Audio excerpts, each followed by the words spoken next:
Assalamualaikum warahmatullahi wabarakatuh. Kembali lagi dengan saya, Putra Ebenezer Manurung. Pada kali ini, kita kembali lagi bertemu dan kita akan membahas tentang mengisi SPT PPH pasal 21 dan 26. Nah, pada kali ini mungkin ini adalah hal yang paling penting untuk kita ketahui tentang pelaporan pajak tahunan. Ini adalah dosen mata kuliah saya, pajak penghasilan, pemotongan, dan pemungutan. Yang pertama yaitu Bapak Dr. Wirmi Eka Putra SE, MSI. Yang kedua yaitu Ibu Sela Prilia Murni Dayanti, SPN, MA. Langsung saja kita melihat apa sih yang akan kita bahas pada minggu ini. Yang pertama ada pengertian SPT. Yang kedua, tujuan dan manfaat melaporkan SPT. Yang ketiga, melaporkan SPT pasal 21 dan 26. Yang keempat, mengisi SPT PPH pasal 21 dan 26. Yang pertama, kita membahas tentang pengertian SPT. Berikut adalah, SPT adalah surat yang digunakan wajib pajak untuk melaporkan, menghitung pajak penghasilan, harta, objek pajak, atau kewajiban pajak lainnya yang disebutkan dalam peraturan perundang-undangan perpajakan. SPT memuat informasi seputar jumlah pajak yang terhutang serta pelunasan pajak yang telah dilakukan dalam periode tertentu. Segala informasi yang dituliskan dalam SPT harus benar, lengkap, dan jelas.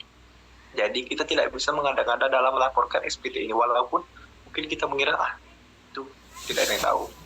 Nah, nanti jika terjadi kesengajaan dalam lapor SPT atau kesengajaan kita memperkecil pajak kita akan terdeteksi.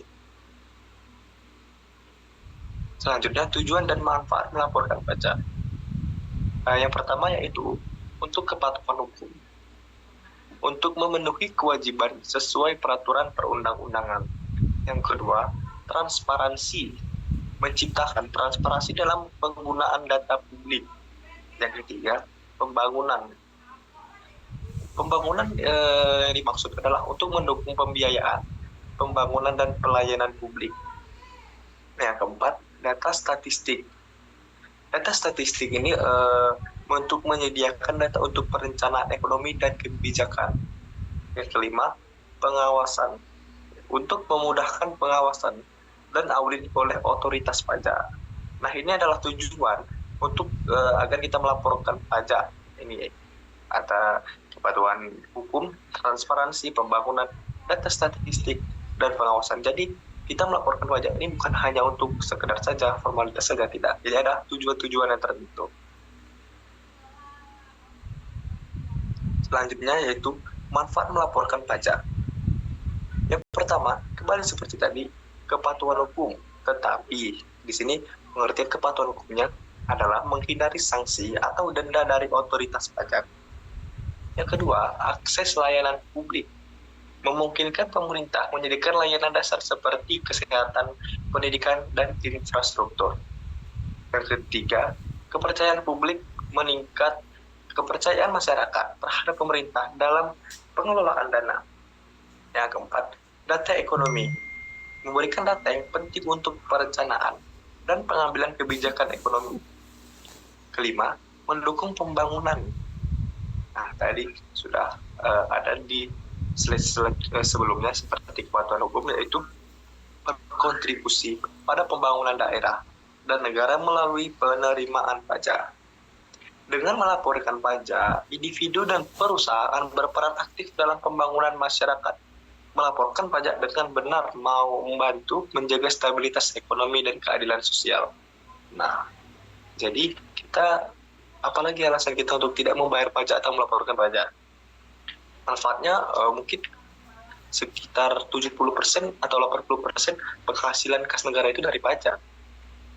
Jadi tentang pembangunan, gaji-gaji guru atau gaji-gaji pegawai-pegawai yang lain itu, pegawai negeri sipil atau PNS itu dari pajak sebagian besarnya. Selanjutnya, syarat lapor SPT tahunan orang pribadi. Yang pertama, nomor pokok wajib pajak atau NPWP, mengantongi akun DJP online, bukti pemotongan PPh 21 dengan ketentuan terkini. Ketentuan terkini berarti yang telah terupdate atau yang telah dirubah. Jadi tidak memakai peraturan yang lama jika sudah ada peraturan yang baru.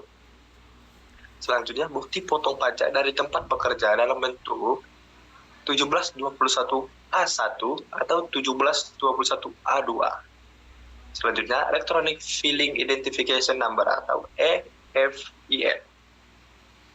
Yang selanjutnya, daftar anggota keluarga, harta, uang, total pendapatan, dan informasi lain yang berkaitan dengan kewajiban pembayaran pajak. Selanjutnya, syarat lapor SPT tahunan badan. Yang pertama yaitu nomor pokok wajib pajak atau NPWP badan usaha. Kedua, Electronic Filing Identification Number EFIN yang badan usaha, bukan pribadi lagi. Karena ini kita membahas tentang SPT badan ya. Selanjutnya, laporan keuangan dalam format PDF yang telah diaudit oleh akuntan publik. Selanjutnya, yang keempat, formulir SPT tahunan 1771 yang sudah terisi lengkap. Bisa yang 1771S atau 1771S itu menyesuaikan dengan pendapatan kita. Selanjutnya, SPT masa PPh badan periode pelaporan pajak selama 1 tahun. Terhitung dari Januari hingga Desember. Selanjutnya, surat setoran pajak SPP apabila status SPT kurang bayar. Ya, itu adalah syarat lapor SPT tahunan badan. Jadi mungkin ada sedikit perbedaan tentang melapor SPT tahunan badan atau dengan SPT tahunan badan atau pribadi. Maksud tahunan badan ini adalah badan usaha ya, bukan badan kita sendiri, bukan badan usaha. Berikut kita masuk pada cara lapor SPT tahunan online. Laporkan SPT tahunan secara online melalui situs resmi DJP online. Berikut adalah cara lapor SPT tahunan secara online yang bisa dilakukan dengan mudah. Yang pertama, membuka situs resmi DJP online https://djponline.pajak.go.id. Yang kedua, memasukkan NPWP atau NI ke nomor induk kependudukan, password, dan kode keamanan untuk login. Yang ketiga, pilih opsi lapor dan layakkan e-filing. Yang keempat, klik tombol buat SPT. Yang kelima, tentukan jenis formulir SPT tahunan sesuai dengan status wajib pajak. Yang keenam, pilih tahun pelaporan pajak dan cetak status SPT pada layar. Yang ketujuh, isikan data yang dibutuhkan untuk pelaporan SPT sesuai dengan status ya. Jadi kita tidak bisa sesuka kita mengisi SPT tersebut. Yang kedelapan, setelah selesai, klik tombol setuju. Yang ke-9, kode verifikasi akan dikirimkan ke alamat email atau nomor telepon wajib pajak yang terdaftar. Yang ke-10, masukkan kode verifikasi dan pilih opsi kirim SPT untuk menyelesaikan pelaporan SPT. Yang 11, jika tanda terima elektronik berupa SPT di kontak masuk email sebagai bukti pelaporan SPT. Ada 11 tahapan untuk kita melaporkan pajak ya, untuk melapor SPT tahunan. Nah, kita bahas kapan pelaporan pajak dilakukan. Pelaporan pajak dilakukan pada tanggal 30 Maret untuk pribadi dan tanggal 30 April untuk badan. Nah, 30 Maret dan 30 April untuk badan ini adalah maksimal, batas waktu maksimal. Jadi sebelum tanggal 30 Maret sudah bisa dilakukan pembayaran pajak. Tanggal 30 Maret dan tanggal 40 April untuk badan ini tanggal terakhir untuk pelaporan SPT. Jatuh tempo atau batas waktu pembayaran pajak jika bertepatan dengan hari libur. Batas waktu pembayaran atau penyetoran dan pelaporan pajak masa berdasarkan UU nomor 28/2007 dan PMK nomor 224/2014, yakni A. Batas waktu penyampaian SPT-nya paling lama 20 hari setelah akhir tahun pajak. B. Menteri Keuangan menentukan tanggal jatuh tempo pembayaran dan penyetoran pajak yang berutang untuk suatu saat atau masa pajak bagi masing-masing pajak paling lama 15 hari setelah saat berhutang pajak atau berakhirnya masa pajak. C.